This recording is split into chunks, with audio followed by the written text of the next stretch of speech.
And it's time to check in with Tyler Orton for some of the news that's making business headlines this morning. Good morning, Tyler. Hey, good morning, Sam. And we're going to start with what Trump said last night in Phoenix at a campaign-style rally. He said, quote, the U.S. will probably get rid of NAFTA. Now, Tyler, is that one possible?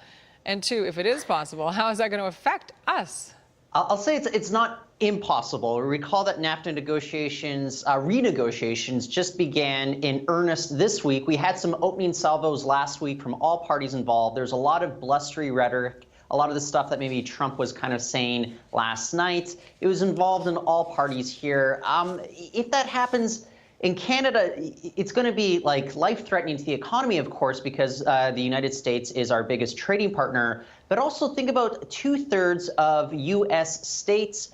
They actually count on Canada as their biggest trading partner. So that'll actually be quite devastating to 2/3 of U.S. state economies as well, which is why a lot of people are questioning Trump's remarks. The Mexican foreign minister, he took to television in Mexico, and he just dismissed those remarks out of hand. He said, like, Trump is speaking to his base right now. It's worth noting that that rally was in Arizona, which, of course, borders Mexico. That's been more of a target for NAFTA than Canada has. I doubt Trump would have made similar remarks if he was making a similar sort of rally in one of those states that counts Canada as its largest trading partner. Right. Well, 2/3 of the states, that's a lot of voters.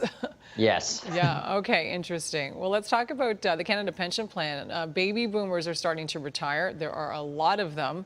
And the Canada Pension Plan is going to start having to hand out a lot more money.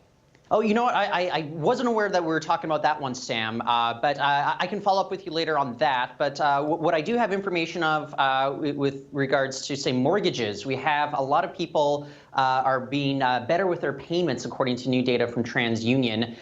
We found out that year over year, new June data is showing that mortgages are up to just a hair under $199,000.